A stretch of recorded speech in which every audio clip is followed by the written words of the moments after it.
가지 말씀 우리 함께 보도록 하겠습니다.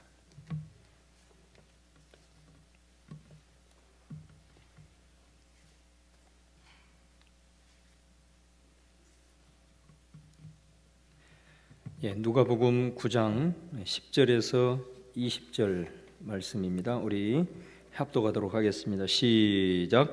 사도들이 돌아와 자기들이 행한 모든 것을 예수께 여쭈니 데리시고 따로 벳세다라는 고을로 떠나가셨으나 무리가 알고 따라왔거늘 예수께서 그들을 영접하사 하나님 나라의 일을 이야기하시며 병 고칠 자들은 고치시더라.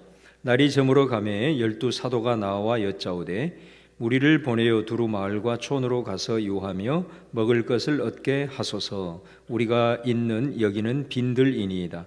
예수께서 이르시되 너희가 먹을 것을 주라 하시니 여짜오되 우리에게 떡 5개와 물고기 2마리밖에 없으니 이 모든 사람을 위하여 먹을 것을 사지 아니하고서는 할 수 없사옵나이다 하니 이는 남자가 한 5,000명 되미로라. 제자들에게 이르시되 때를 지어 한 50명씩 앉히라 하시니 제자들이 이렇게 다 앉힌 후 예수께서 떡 5개와 물고기 2마리를 가지사 하늘을 우러러 축사하시고 떼어 제자들에게 주어 무리에게 나누어 주게 하시니 먹고 다 배불렀더라. 그 남은 조각을 12바구니에 거두니라. 예수께서 따로 기도하실 때에 제자들이 주와 함께 있더니 물어 이르시되 무리가 나를 누구라고 하느냐? 대답하여 이르되 세례 요한이라 하고 더러는 엘리야라 더러는 옛 선지자 중에 한 사람이 살아났다 하나이다. 예수께서 이르시되 너희는 나를 누구라 하느냐? 베드로가 대답하여 이르되 하나님의 그리스도시니이다 하니 아멘.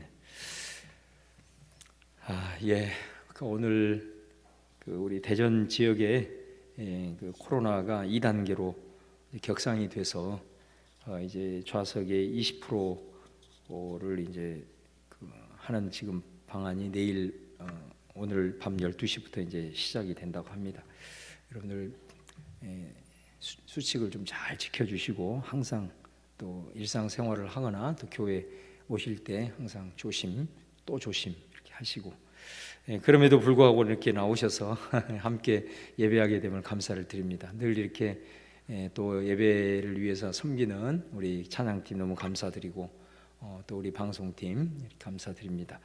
자, 오늘은 우리 누가복음 9장 10절에서 20절 말씀 우리 함께 이 말씀으로 같이 귀한 말씀 은혜를 나누고자 합니다.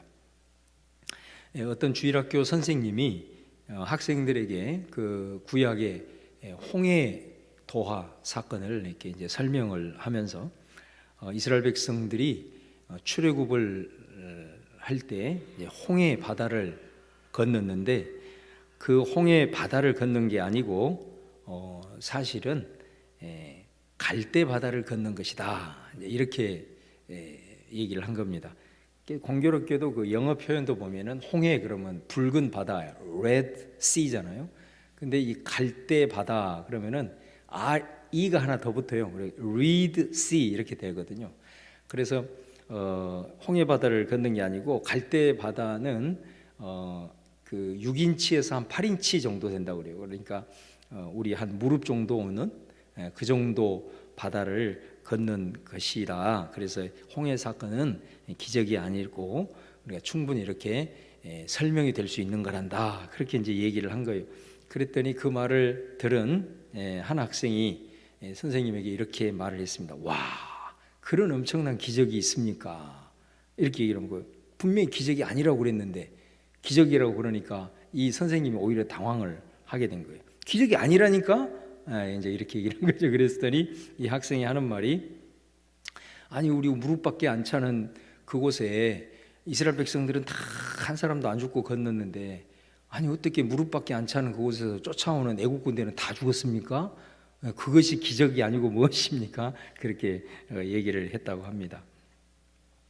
여러분 구약에 이 홍해 기적이 있다면 신약에는 오병이의 기적이 있습니다. 그래서 신약에서 가장 그 큰 기적을 꼽으라고 한다면 바로 예수님이 보리떡 5개와 물고기 2마리로 남자만 5,000명 모인 그 사람들을 다 배불리 먹인 이 오병이어의 사건이 가장 이 신약을 대표하는 기적이라고 할 수 있습니다. 그러니까 이렇게 성경에도 보면은 복음서에도 보면 어떤 기적은 복음서 중에 한 군데만 나오는 기적도 있습니다. 또 사복음서 중에서 두 개 복음서에 나오는 기적도 있습니다. 세 복음서에 나오는 기적이 그렇게 많지는 않습니다만은 있습니다. 자, 그런데 이 오병이의 기적은 마태복음, 마가복음, 누가복음, 요한복음 이 사복음서에 다 기록이 되어 있는, 그러니까 예수님의 기적을 가장 대표하는 그런 기적이라고 할 수 있습니다.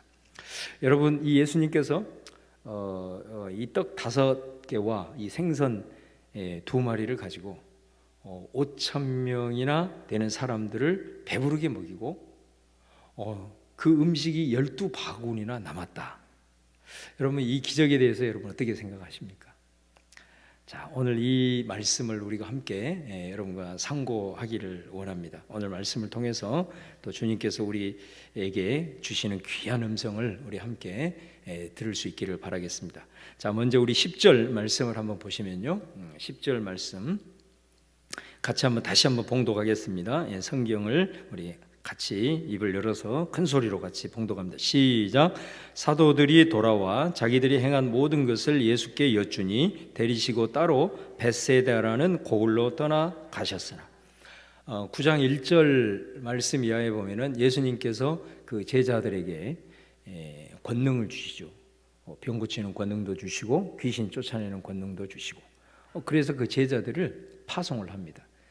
그래서 이 제자들이 파송을 받아서 돌아다니면서 하나님의 복음을 전하고 또 귀신도 쫓아내고 병도 이렇게 고치는 그런 이제 역사를 이루죠. 그리고 그 제자들이 이제 돌아온 겁니다. 돌아와서 예수님에게 우리가 복음을 전하니 이런 일이 있었습니다 하면서 이렇게 이제 보고를 하게 되죠. 자, 그 보고를 듣고 예수님께서 제자들을 데리고 한적한 마을로 가십니다. 한적한 곳으로. 그러니까 요즘 말로 말하면 리트릿이라고 하는 겁니다. 그러니까 어떤 사역을 마치고 그 다음에 쉼을 가지면서, 휴식을 가지면서 그 사역을 꼼꼼하게 이렇게 평가하는, 아주 굉장히 중요하죠.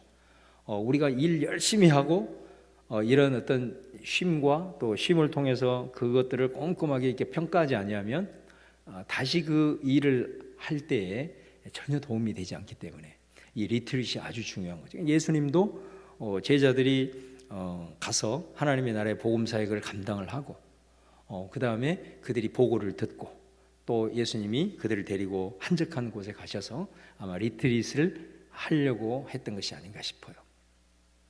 자, 그런데 오늘 11절 말씀에 보면은 무리가 알고 따라왔거늘 예수께서 그들을 영접하사 하나님 나라의 일을 이야기하시며 병 고칠 자들은 고치시다.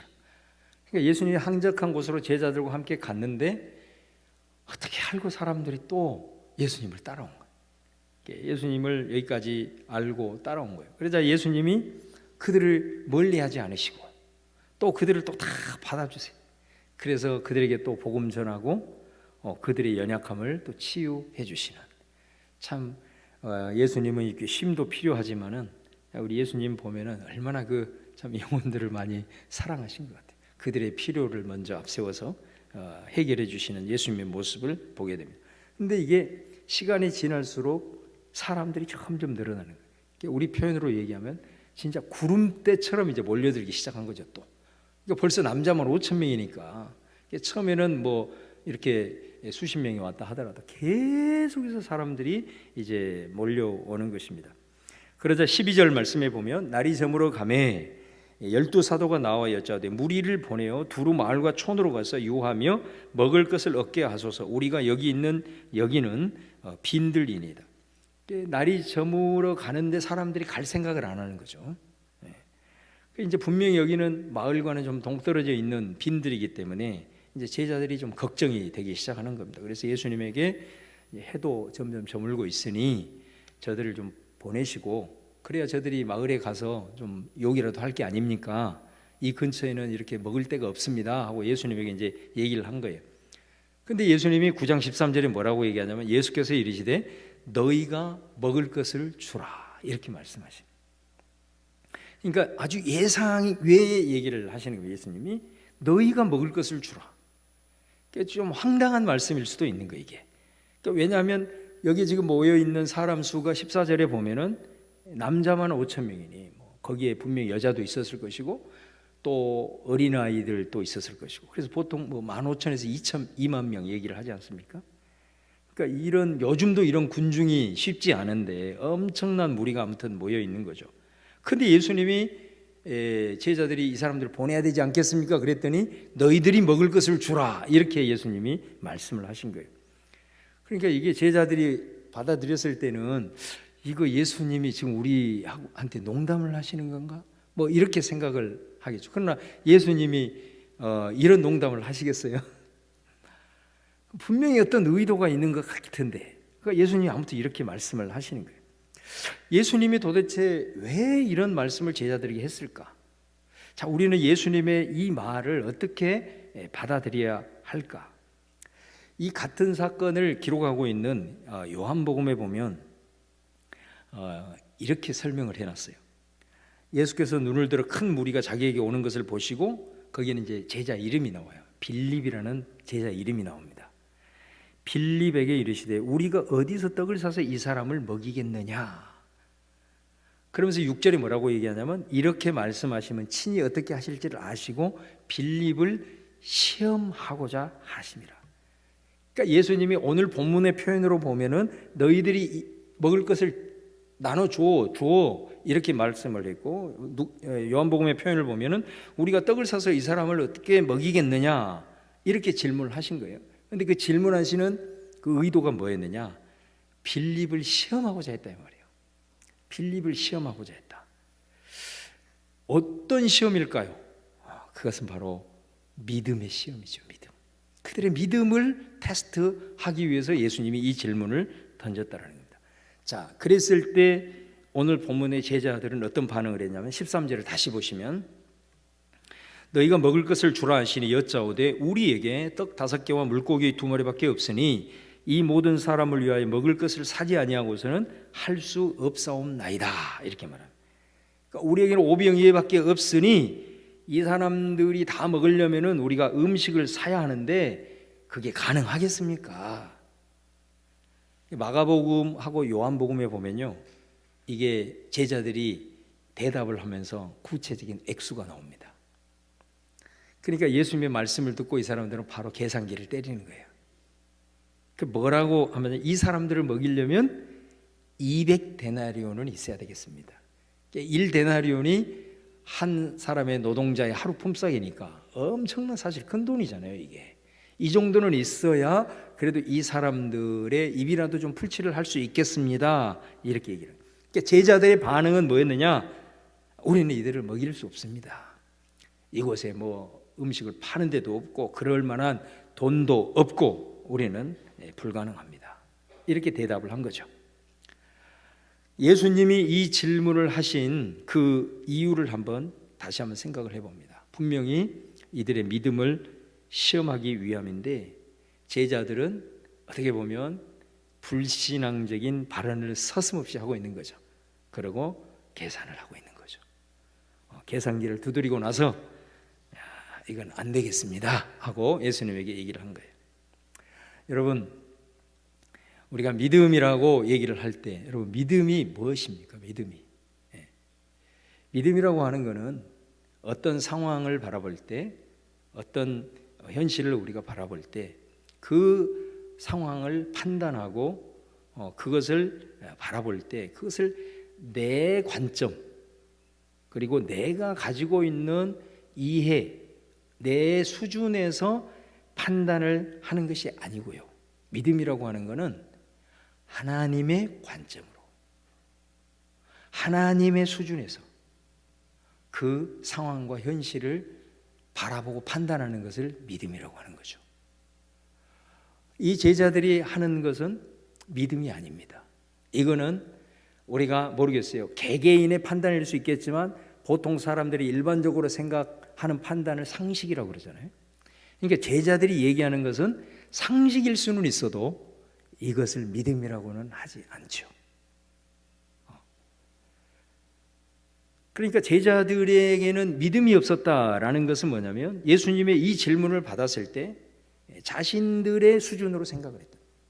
예수님의 질문을 바라볼 때 자신들의 수준 그리고 자신들의 시각으로 바라본 거예요. 딱 계산을 해보니까 완전히 불가능한 거죠. 이거는 오병이어가 있다 하더라도 이거 가지고는 5천 명을 어떻게 먹일 수 있느냐, 말이 안 되는 거죠. 근데 여러분, 우리 인간의 관점으로 보면, 제자들의 관점으로 보면 이건 100% 불가능한 일이죠. 당연한 것이죠. 상식적으로 봐도 이거는 불가능한 일이죠. 그런데 여러분, 하나님의 관점으로 본다면 사실 이건 아무것도 아닌 거죠. 예. 이게 사실 굉장히 중요합니다. 왜냐하면 우리가 무슨 차원을 얘기하잖아요. 1차원, 2차원, 3차원, 4차원 이렇게 얘기하잖아요. 우리가 살아가고 있는 이 현상을 주로 3차원이라고 얘기합니다. 영의 세계를 4차원이라고 얘기하죠. 이런 상황은 마치 뭐에 비교를 할 수 있냐면 어린아이가 예를 들어 소꿉장난을 하는 거예요. 그 레고를 가지고 이렇게 건물도 만들고 막 그렇잖아, 아이들이. 그런데 그거를 바라보는 그 곤충이 있어요. 개미. 자, 개미가 아이들이 소꿉장난하면서 레고를 가지고 63빌딩도 만들었다가 또 부쉈다가 롯데타워 막 120층짜리 쌓아. 이런 거를 개미가 보고 있을 때는 이거는 상상할 수 없는 일을 지금 하고 있는 거야. 아니, 우리가 봤을 때 63빌딩을 때려 부쉈다가 롯데타워를 만들고 있는 거예요. 개미가 봤을 때는 이 소꿉장난, 우리가 봤을 때는 소꿉장난 하는 것들이 다 기적으로 보이는 거예요. 그러니까 이게 우리 눈으로 봤을 때는, 우리가 판단을 했을 때는 이건 완전히 불가능한 것이지만은 사실 천지를 창조하시고 지금도 통치하고 있는 하나님의 입장에서 봤을 때는 완전히 다른 얘기가 된다라는 것입니다. 예수님이 제자들에게 너희가 먹을 것을 주라 했을 때는 예수님이 제자들이 어떤 반응을 할 것인가, 믿음의 반응을 하기를 원하셨단 말이죠. 왜 그랬을까요? 여러분, 이 직전까지 제자들은 우리 지난 시간에 쭉 살펴본 내용이에요. 군대에 귀신 들린 자를 쫓아낸 거죠. 이 사람들은 목격한 사람들이거든. 그리고 갈릴리 호수를 건널 때 그 풍랑이 일어서 다 죽으려고 할 때 말 한마디에 모든 바다가 잔잔해진 것을 다 경험한 사람들이, 이 사람들은. 심지어 야이로의 그 아이가 죽었어 달리다쿰 해서 예수님이 살려낸 것을 직접 목격한 사람들이거든요. 그런데 그 예수가 지금 자기 옆에 있는 거예요. 예수님이 너희들을 좀 줘, 너희들이 먹을 것을 줘, 이렇게 질문을 했을 때 예수님이 무엇을 기대를 했을까요? 이 사람들에게 어떤 대답을 기대했을까요? 너무 단순한 거 아니에요? 너무 확실한 거죠. 그런데 제자들은 불가능합니다. 그리고 계산기를 딱 두드리고 있는 거죠. 아직 믿음의 눈이 열리지 않는 거예요, 이 사람들은. 이때 예수님께서 말씀을 하시죠. 14절 말씀에 이는 남자가 한 5천 명쯤 되밀어라. 제자들에게 이르시되 때를 지어 한 50명씩 앉히라 하시니. 제자들을 이제 명령을 하는 거죠. 한 50명씩 무리를 지어서 앉게 해라. 그리고 제자들이 가지고 있는 오병이어를 달라고 한 겁니다. 그래서 오늘 본문에 나오지 않지만 요한복음 6장에는 요 오병이어의 기적이 굉장히 자세하게 나와 있어요. 그 요한복음 6장에 보면 아주 중요한 장면이 하나가 나오는데요. 같은 제자이지만 이 상황에서 오병이어를 가지고 온 사람은 예수님의 제자, 특별히 그 베드로의 형제인 안드레가 이 오병이어를 가지고 예수님에게 옵니다. 요한복음 6장 8절 9절 말씀에 보면은 제자 중 하나고 시몬 베드로의 형제 안드레가 예수께 여짜오되 여기 한 아이가 있어 보리떡 5개와 물고기 2마리를 가지고 있나이다. 그러나 그것이 이 많은 사람에게 얼마나 되겠사옵나이까. 한 아이가 오병이어를 가지고 있는데 그 오병이어를 이 안드레가 그것을 가지고 예수님에게 드리면서 이 얘기를 하는 거죠. 주님, 여기 오병이어가 있는데요. 주님에게 드리면서 그런데 이 많은 사람들에게 이 오병이어가 얼마나 소용이 되겠습니까? 그렇게 지금 얘기를 하고 있는 겁니다. 그러자 예수님이 그 오병이어를 받아가지고 사람들을 이제 앉게 한 다음에 누가복음 오늘 말씀에 15, 16절을 보면 제자들이 이렇게 하여 다 앉힌 후에 예수께서 떡 5개와 물고기 2마리를 가져서 하늘을 우러러 축사하시고 떼어 제자들에게 주어 무리에게 나누어 주게 하셨다. 자, 여기서 아주 중요한 2가지를 우리가 좀 발견할 수가 있는데요. 그 첫 번째는 뭐냐면 하나님의 역사를 이루기 위해서는 하나님이 반드시 우리에게 요구하는 게 있습니다. 그것이 뭐냐면 물론 믿음이죠. 조금 더 구체적으로 표현하면 오병이어를 원하십니다. 우리 마중물이라는 말 들어보셨죠? 옛날에 펌프 이렇게 물 할 때 먼저 항상 물 한 바구니를 이렇게 넣잖아요. 그걸 넣어야 이 펌프질이 해가지고 물이 콸콸 쏟아지죠. 그걸 마중물이라고 그러잖아요. 하나님께서 당신의 역사를 이루기 위해서는 우리에게 꼭 요구한 것이 있는데 그게 뭐냐면 마중물을 요구한다. 오병이어를 요구한다라는 것입니다. 하나님의 역사는 여러분 우리의 힘으로 할 수 있는 게 아닙니다. 우리의 능력으로 할 수 있는 것이 아닙니다. 그러나 내가 할 수 있는 것을 주님의 손에 올려드려야 합니다. 하나님의 일이라고 하는 것은 내가 어떻게 완벽하게 시간이 있기 때문에 내가 모든 것을 다 갖출 수 있을 때 하는 것이 아닙니다. 그 모든 것을 갖추어도 하나님의 일은 내 능으로는 절대로 못하는 것입니다. 주님이 원하시는 것은 뭐냐? 그 상황을 바라보면서 그 하나님의 역사를 위해서 내가 할 수 있는 믿음의 최소의 고백, 마중물, 오병이어를 우리 주님이 원하신다는 거죠. 많은 사람들은 제자들처럼 너희들이 이 사람들에게 먹을 것을 주라. 그러면 계산기 딱 떠들고 이건 안 돼요, 안 돼 하고 그냥 포기하고 좌절하고. 그러니까 믿음 있는 사람들은 안드레처럼 오병이어를 주님의 손에 올려드린다는 거예요. 그거 가지고는 택도 없는 거죠. 한 사람 먹을 수밖에 없는 몫인데, 그러나 제자들은 이거 가지고 뭐 되겠습니까? 택도 없는 소리예요. 불가능한 일이에요. 그렇게 얘기하지만 믿음 있는 사람들은 하나님의 역사는 내 능과 힘으로 되는 것이 아니에요. 그러나 주님이 원하시는 것은 우리의 믿음을 보시는 거예요. 그 믿음이 뭐냐? 그 5,000명을 다 먹일 수 있는 거 그거 내 힘이고 내 능이고 하나님의 역사는 그것으로 되는 것이 아니라 믿음, 오병이어의 믿음이라는 거죠. 마중물의 믿음을 우리 주님은 보신다라는 것입니다. 비록 작은 것이지만 그것이 주님의 손에 올려지면 반드시 하나님의 일이기에 하나님의 역사가 일어날 것이다라고 하는 그 믿음. 할렐루야. 그 메시지인 거예요, 오늘 이게. 그래서 그 마중물을 사용해서 오병이어를 사용하셔서 30배, 60배, 100배의 결실을 이루시는 것이고, 이 오병이어를 통해서 5,000명을 먹이시는 하나님의 역사를 이루시는 것이다. 그래서 하나님의 역사, 하나님의 기적, 하나님의 일은 바로 마중물을 드리는, 오병이어를 드리는 믿음으로부터 시작이 된다는 거예요. 내가 할 수 없다고 주님이 할 수 없는 것은 아닙니다. 항상 우리가 어떤 일을 바라보고 현실을 바라볼 때 하나님의 수준으로 그 상황을 바라보고 판단할 수 있는 그것이 믿음입니다. 하나님이면 어떠실까? 내가 봤을 때는 아닌 것 같은데도 하나님이라면 어떻게 하실까? 하나님이라면 저게 가능할까? 만약에 계산기부터 두드리는 사람은 지레지레 그냥 포기하는 거죠. 그러나 하나님이라면 작은 것이라도 주님의 손에 올려드리는 겁니다. 이 차이인 것입니다.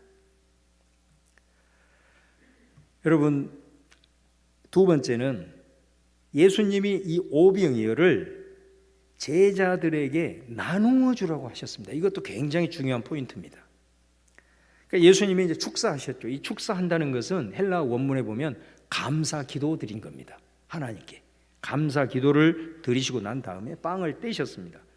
그리고 그 곁에 있는 제자들에게 나누어 주게 하셨습니다. 그러니까 앉으라고 한 다음에 이제 오병이어 기적이 일어나는데, 주님께서 축사하시고 이 빵을 딱 떼고 나서 무리 50명씩 앉아있는 무리 가운데 갑자기 음식이 산더미처럼 쌓인 게 아닙니다.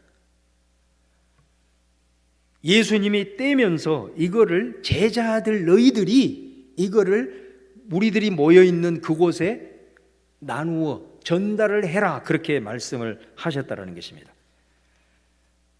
음식이 그 모여있는 그곳에 채워지는 것이 아니고 제자들이 뭐를 해야 되느냐?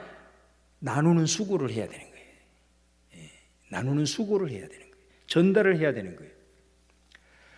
여러분, 우리가 아무리 우리에게 소중한 것이 있다 하더라도, 세상을 뒤집을 수 있는 복음이 있다 하더라도, 진리가 내 안에 있다 하더라도 그것이 전해지는 수고가 없으면 그거는 완전 다 그림의 떡인 거죠. 첫 번째 메시지야 일맥상통한 부분이 있습니다. 여러분, 우리 교회가 또 우리 성도들 한 사람 한 사람이 이렇게 복음을 전하려고 하는 열정, 전도를 하려고 하는 수고, 그리고 어떤 영혼을 붙들고 지속적으로 중보하려고 하는 몸부림이 없을 때는 절대로 복음의 결실은 일어나지 않습니다. 하나님의 나라의 인은 공짜는 절대 없습니다. 우리가 하나님 앞에 구원을 받은 것은 처음부터 끝까지 다 공짜입니다. 이건 완전 은혜입니다. 그러나 하나님 앞에 쓰임받는 것은 준비하는 자만큼 씁니다. 일을 내가 준비해야 30배, 60배, 100배로 나아가는 거지, 게을러서 아무것도 준비하지 않는 사람은 쓰임받을 수도 없고, 우리가 이 복음도 우리가 이것을 전하지 않고 이것을 증거하지 아니하면은 절대로 복음의 역사는 나타나지 않는 것입니다. 심는 대로 거두는 거예요. 이걸 우리가 알아야 된다는 거예요. 오늘 말씀에도 기적이 일어났을 때 우리 주는 뭐라고? 니네들이 이것을 가져서 전해라, 나누어라, 이렇게 말씀하고 있는 겁니다. 여러분, 우리 전도를 복음을 전하고 이럴 때 사실은 굉장히 지금 시대는 더 힘들잖아요. 때때로 막 조롱받기도 하고 내 자존심이 무너지기도 하고, 그럼에도 불구하고 내가 전도하려고 하는 사람들은 또 전혀 복음의 반응도 안 보이고, 그랬을 때 우리가 굉장히 낙심하고 그렇잖아요. 그래도요, 내가 전한 그 사람이 돌아오지 않는다 하더라도 복음을 전하면 어떤 역사가 나타나냐면 이 사람 자체가 변하게 돼요. 어떤 변화가 일어나냐면 교회 안에 있는 새신자를 바라보는 눈빛과 자세가 달라집니다. 완전히 변하는 거죠. 전도하지 않는 사람은 이 말의 의미를 잘 이해가 안 되는 거예요. 왜냐하면 자기가 그렇게 애를 쓰고 기도를 하고 전에도 불구하고 전혀 결실이 없고 오히려 내 낙담만 되고 있는 이 상황에서 이런 경험을 하게 되면 한편으로는 좌절하지만 또 다른 한편으로는 한 사람이 세워지기까지 얼마나 많은 수고와 대가를 해야 되는데 그 사람 세 가족을 바라보는 눈빛과 자세가 완전히 달라지는 거예요. 그래서 되든 안 되든 전도를 하는 거예요. 지금 우리 코로나 때문에 우리 수요 전도 못하지만 우리 부장님도 여기 계시지만 우리 전도대원들 모일 때 찬송하고 기도하고 제가 자주 한 말이 있습니다. 그 말이 뭐냐면 우리 교회 새신자가 온다면 여러분들이 뿌렸기 때문입니다. 여러분들이 가서 전도지 나눠주고 이것저것 이렇게 하면서 복음의 결실이 없다 하더라도 하나님께서는 여러분들이 뿌렸기 때문에 다른 곳에서 결실을 맺는 거예요. 우리에게 새 가족이 오고 하나님께서 택한 사람을 우리 교회에 붙여준다는 것은 우리가 알지 못하는 어느 누군가가, 우리 교회 성도 어느 누군가가 복음을 위해서 중보기도 하고 있거나 아니면은 어떤 사람이 지금 이것을 위해서 수고하고 있는 거예요. 그것이 있기 때문에 하나님께서는 우리에게 복음의 결실을 주는 거지, 아무것도 안 하고 복음의 씨앗을 전혀 뿌릴 생각, 어떤 복음의 역사가 일어나겠습니까? 그럴 리는 없습니다, 여러분. 그래서 여러분, 우리가 항상 이런 부분을 기억해야 된다는 거예요.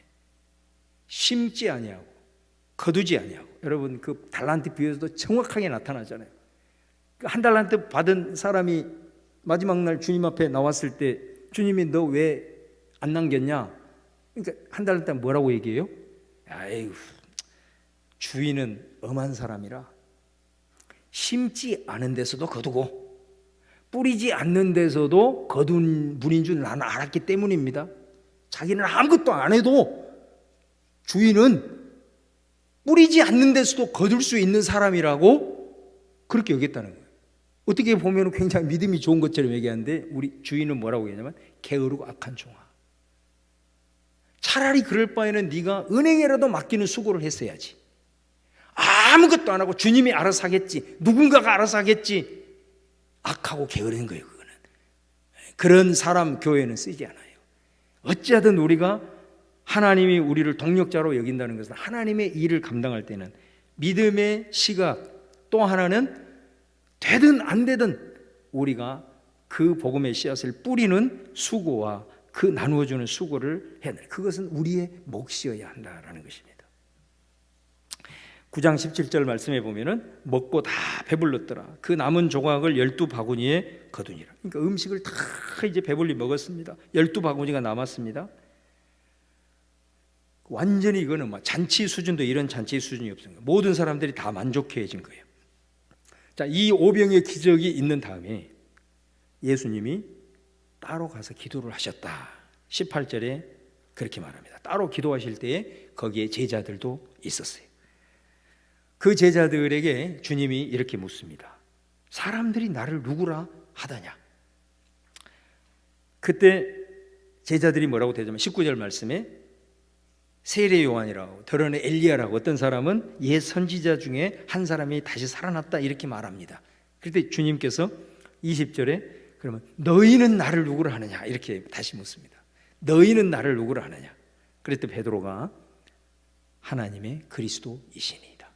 그러니까 이 말은 주님은 하나님께서 보내신 메시아이십니다 라는 말입니다. 이 말이. 여러분, 제자들은 그 오병이어의 기적을 체험하고 나서 이분이 우리가 기다리고 있는 메시아구나 라고 하는 이 메시아에 대한 고백이 나옵니다. 여기서 공관복음에서는 최초로. 그러니까 이분이야말로 우리의 부족함도 채워주시고, 이분이 오실 때 풍성한 잔치가 있고 우리의 문제 해결해 주고, 바로 예수님을 하나님이 보내셨구나, 이분이 바로 메시아구나, 그리스도구나 라고 깨닫게 되고 예수님이 어떤 분인지를 이제 제대로 알고 고백을 하기 시작했다라는 거예요. 여러분, 예수님께서 이 공생의 기간 동안에 기적을 많이 일으킬 때 그 기적을 일으키는 이유는 정리를 해보면 두 가지입니다. 두 가지. 하나는 뭐냐면 정말로 불쌍히 여길 때 기적을 일으키십니다. 그래서 기적을 일으킬 때 보면 예수님이 저 사람이 너무 민망히 여기, 너무 불쌍한 거예요. 이랬을 때는 그 주님의 주권적으로 그 사람을 고치고 치유하는 것을 보게 됩니다. 그 다음에 두 번째는 뭐냐면 왜 예수님이 기적을 일으키냐? 이 기적을 통해서 예수님이, 기적을 일으키신 예수님이 어떤 분인가를 드러내십니다. 그래서 기적 사건은 다른 말로 계시 사건이라고 그러는 겁니다. 계시라는 것은 감추었던 것이 드러나는 것을 계시라고 그러잖아요. 그러니까 기적을 통해서 그 기적 자체가 중요한 게 아니라 그 기적을 일으키신 예수님이 누구냐, 예수님이 어떤 분이냐라는 것을 그 기적을 통해서 드러낸다라는 것입니다. 여러분, 기적을 경험하고 내가 어떤 삶 속에서 놀라운 어떤 일들을 체험했을 때는 거기에서 우리는 예수님이 어떤 분이신지 고백이 나와야 됩니다. 내가 어떤 놀라운 체험을 했다, 놀라운 삶에서 경험을 했다, 내가 기도하는 것을 통해서 응답을 했다라고 했을 때는 내가 무엇을 위해서 기도했지? 이 과정에서 주님은 어떤 분으로 내게 오셨지? 내가 이전에 알지 못했던 예수님이 이런 모습으로 역사를 하시네? 이런 식. 항상 그 주님에 대한 고백이 경험과 체험 속에서는 반드시 나와야 된다는 거예요. 이게 굉장히 중요한 거예요. 여러분, 구약에도 보면은 예를 들면 이런 거 있잖아요. 아브라함이 주님이 독자 이삭을 바쳐라 그랬을 때 아브라함이 이게 참 고민을 엄청나게 했겠잖아요. 그럼에도 불구하고 독자 이삭을 제물로 드리기 위해서 갔단 말이에요. 그런데 하나님이 그 모습을 보고 아브라함의 이제 믿음을 인정을 해줬잖아요. 그러고 보니까 이삭을 대신할 제물을 하나님이 미리 다 준비를 해놓은 거야. 그때 아브라함이 우리 하나님은 내 인생의 여정에 미리 내 앞길을 다 보고 계시는구나. 이게 이래라는 말이거든요. 이래. 내 인생의 앞길을 미리 보신다라는 뜻이에요. 이래라는 말이 미리 보신다. 그러니까 미리 보시니까 내 인생의 여정 속에 하나님께서 내가 필요한 것들 다 준비해 놓고 계시는 거예요. 그래서 거기에서 아브라함이 그 하나님을 만나고 그 기적을 체험하면서 하나님을 뭐라고 부르죠? 여호와 이레, 준비하시는 하나님, 내 인생의 여정을 미리 보고 계시는 하나님, 이렇게 고백을 한 거예요. 바로 이런 고백인 거예요. 이스라엘 백성들이 출애굽을 해서 이제 시내산으로 가는 여정에 아말렉 군사들이 공격을 합니다. 전쟁도 한 번도 안 해본 완전히 오합지졸이잖아요. 그때 어떻게 합니까? 여호수아를 모세가 보내고, 모세는 산꼭대기에 올라가서 기도하잖아요, 하나님께. 근데 우리 아는 대로 하나님 앞에 기도를 하면 여호수아가 이기는 거야. 그런데 기도를 쉬면, 손을 내리면 이스라엘이 지는 거예요. 그래서 이걸 깨닫고 모세의 손이 내려오지 않게 아론과 훌이 끝까지 쉬지 않고 기도를 해가지고 아말렉 족속을 물리치지 않습니까? 그래서 거기에서 하나님을 체험했죠. 뭔 하나님을 체험한 거예요? 하나님은 우리에게 승리를 주시는데 기도를 통해서 승리를 주시는구나. 이걸 딱 체험하고 거기서 뭐라고 하나님을 부릅니까? 여호와 니시 이렇게 부르잖아요. 그러니까 하나님을 체험하고 하나님의 역사를 경험할 때 반드시 그곳에서 당신을 우리에게 계시를 하신다 이 말이죠. 그것에 대한 신앙 고백이 우리 안에 있어야 된대. 단순히 주님 감사합니다 하고 감사헌금 이렇게 하는 게 아니라 그 체험을 또 그래야만 우리가 하나님을 더 알면 알수록 하나님과 더 깊이 있는 관계 속에 들어가게 되고, 더 주님을 신뢰하면 할수록 어떻게 되느냐, 이제는 일상의 삶에서도 하나님의 관점으로 보는 수준이 높아지기 시작한단 말이에요. 여러분, 하나님께서 우리에게 은혜 주시고 체험 주시고 응답을 주실 때 반드시 그곳에서 계시하시는 하나님을 바라보고 신앙으로 고백할 수 있기를 바랍니다. 그렇게 될 때에 하나님을 더 알아갈수록 주님과 신뢰가 되어가면 갈수록 이제는 어떻게 바뀐다고요? 전에는 내 관점으로, 내 시선으로 모든 상황을 보고 그렇게 판단을 했지만은 그런 과정을 통해서 주님 앞에 신앙을 고백하면 할수록 이제는 하나님의 관점으로 보려고 하는 믿음의 성숙이 확 일어나기 시작한다는 거예요. 할렐루야. 바로 그것을 말하고 있는 거예요. 여러분, 오늘 이 기적을 우리는 말씀을 통해서 우리가 경험을 했습니다. 우리 주님이 우리의 삶 속에서 또 우리 교회 가운데 살아갈 때 어떤 상황에 직면했을 때 네가 먹을 것을 주어라. 오늘 제자들에게 하신 이 말씀, 우리들에게는 다양한 음성으로 들릴 수가 있죠. 그랬을 때 우리는 뭐라고 반응할 거냐? 예수님의 어마어마한 이 기적을 체험하고 응답의 역사를 체험하고 난 다음에 예수님이 또 묻습니다. 너희는 나를 누구라 하느냐? 이 체험하고 이 기적하고 너는 나를 어떻게 만났고 그 나를 어떻게 고백할래? 이렇게 물으십니다. 세상 사람들처럼 보고 세례 요한이네 이게 아니라 오늘 베드로처럼 그 경험하고 하나님이 보내신 우리를 구원하실 진짜 메시아이십니다. 이런 고백을 우리 하나님 앞에 올려드림으로 우리가 어떤 상황을 받아라도 우리 주님의 시선과 주님의 관점으로 바라보고 판단하는 성숙한 믿음들 다 되시기를 주님의 이름으로 축원합니다. 자, 오늘 주신 말씀 우리 생각하면서 우리 같이 찬양 우리 함께 올려드리기를 원하는데요. 모든 상황 속에서 우리 찬양 2번 우리 힘차게 함께 부르도록 하겠습니다.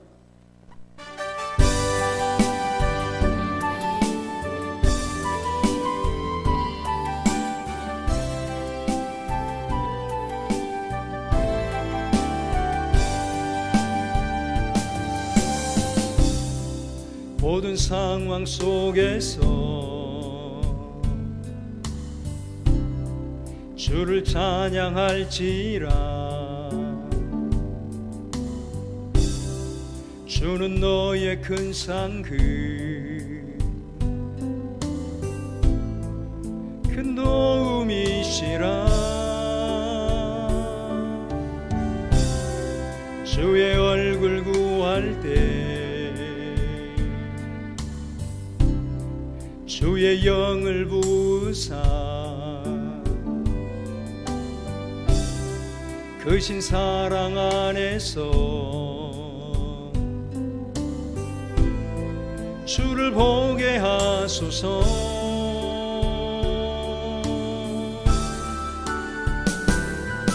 내 영혼이 확정되고 확정되어 싸우니 믿음의 눈 들어 주를 바라봅니다. 내 영혼이 확정되고 확정되어 싸우니 믿음의 눈 들어 주를 바라봅니다. 주를 찬양할 때 주의 나라 이미 임했네. 주의 영원한 나라 주 보게 하소서.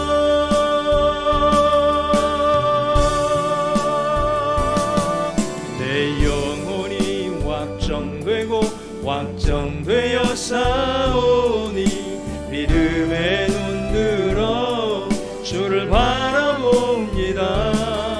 내 영혼이 확정되고 확정되어 싸우니 믿음의 눈 들어 주를 바라봅니다. 다시 한번 찬양하겠습니다. 모든 상황 속에서 주를 찬양할지라. 주는 너의 큰 상급, 큰 도움이시라. 주의 얼굴 구할 때 주의 영을 부으사 크신 사랑 안에서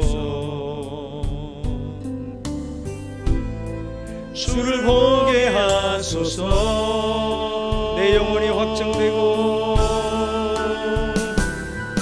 내 영혼이 확정되고 확정되어 싸우니 믿음의 눈 들어 주를 바라봅니다.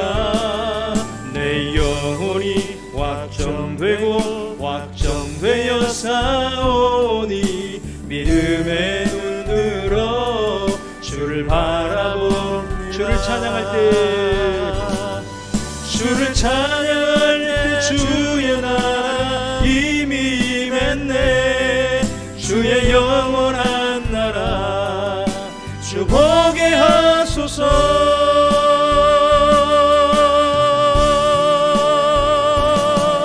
내 영혼이 확정되고 확정되어 싸우니 믿음의 눈 들어 주를 바라봅니다. 내 영혼이 확정되고 확정되어 싸우니 믿음의 눈 들어 주를 바라봅니다.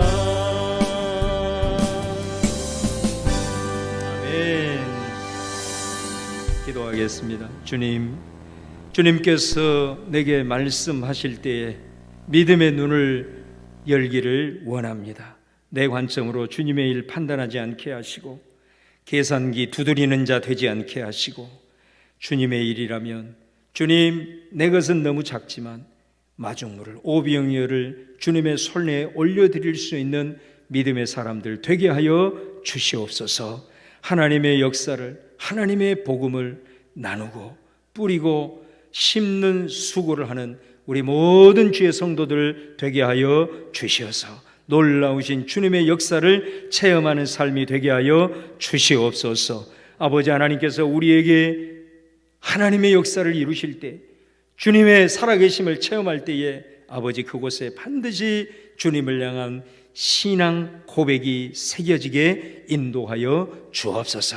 그래서 우리들의 삶에 하나님의 시선으로, 하나님의 관점으로 바라볼 수 있는 믿음으로 크게 성장해서 주의 거룩한 뜻을 귀하게 이루는 하나님의 사람들, 또 믿음의 성도들, 우리 교회 될 수 있도록 함께하여 주시옵소서. 예수님의 이름으로 기도하옵나이다. 아멘. 하늘에 계신 우리 아버지, 아버지의 이름을 거룩하게 하시며 아버지의 나라가 오게 하시며 아버지의 뜻이 하늘에서와 같이 땅에서도 이루어지게 하소서. 오늘 우리에게 일용할 양식을 주시고 우리가 우리에게 잘못한 사람을 용서하여 준 것 같이 우리 죄를 용서하여 주시고 우리를 시험에 빠지지 않게 하시고 악에서 구하소서. 나라와 권능과 영광이 영원히 아버지의 것입니다. 아멘.